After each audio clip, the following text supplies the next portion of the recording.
Hi, I'm Dyson, and I'm going to explain to you why I've designed the lights behind me, the Motorlight range. There's two reasons. One is that there's been no flexibility in angle adjustment of uplighting. Previously, the option for consumers is only to buy a floodlight or a spotlight in terms of a light bulb.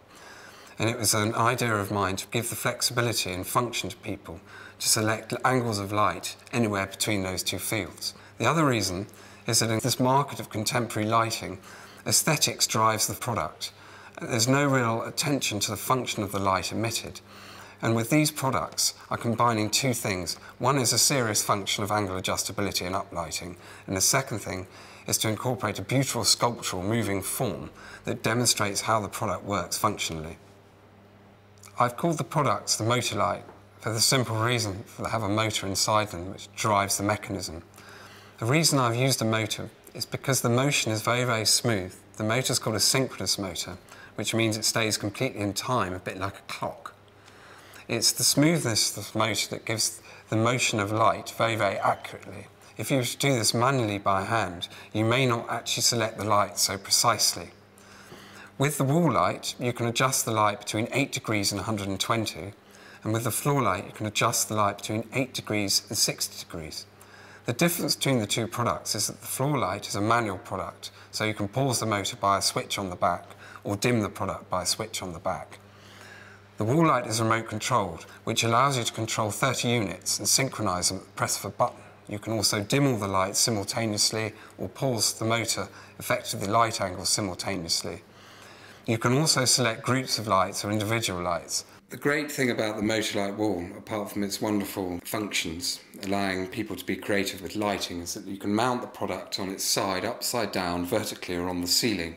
So you can even have a ceiling of moving light if you desire. It's a very creative, artistic product, which allows you to experiment and achieve your own light sculptures. This is a rig that we designed for a touring exhibition to promote the Motorlight wall. It's using DMX lights, which are computer programmable and allow people to actually design their own light show. Mood lighting is achieved with the motor running continuously.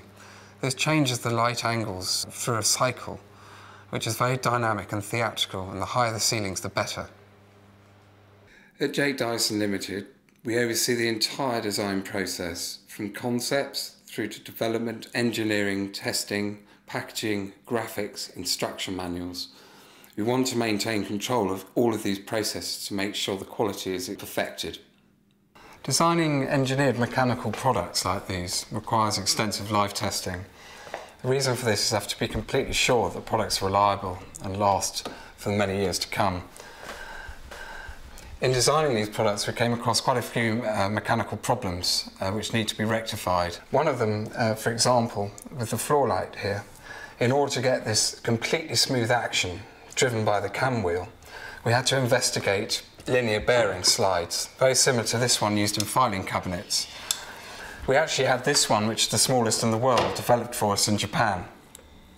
And there's one of these on each side of the product, which give it this perfect sliding motion without any vibration which would affect the light quality. The other thing that's unique about this product that we've patented and have a worldwide patent on that's been confirmed is the focusing mechanism, which utilises the filament of a halogen capsule directly within this parabolic reflector. Positioned in this orientation, it focuses all the light up into a metallised cone, like this one here, which bounces the light out at 90 degrees into these facets of the reflector which move around it. The light then bounces back through the diffuser and formulates the beautiful diffused cone of light you see on the ceiling. Then when you come to the wall light, we have many problems to sort out. There are two issues. One is that gears in motors have backlash, rather like my fingers here. Now, if the backlash wasn't taken out of the product, the shutters would be moving like this, which would cause a great deal of flicker of light, which is unacceptable for this sort of quality of product. The way we overcame this is on the motor drive, this motor here, we introduced a material called Viton, which is very similar to an O-ring. The moulded gear sits around the ring and creates friction, backdrag, which takes out the backlash in the motors. And this is absolutely critical, and this is why you see the movement of the shutters is so smooth. The other mechanism we have for this product is a slipping clutch. You'll see inside here that there are leaf springs. Now they grip the material, you can see here, the gear, but I can also slide the gear against the shutter. Now this is very important with this product, because if someone interferes with the shutters while it's in working operation, like so, you will not strip the gears. Also, the light calibrates. When the shutter is in its down position, the motor continues for half a second. And when it's in its top position, the motor continues for half a second. This has also been tested at 1.5 million cycles to see if there's any wear between those springs and the gears. Unfortunately, there's none. And we have to be sure of this because the product's for architectural use. Finally, we've live tested the gear assembly, and these weights simulate the weights of the shutter and the loading on the gears. And this has been operated and speeded up at 1.5 million cycles to see if there's any gear wear in the teeth. Both of these products, the Motorlight floor and Motorlight wall, have been audited, tested and examined by independent test houses and awarded the CE mark for Europe and the TUV mark for the United States.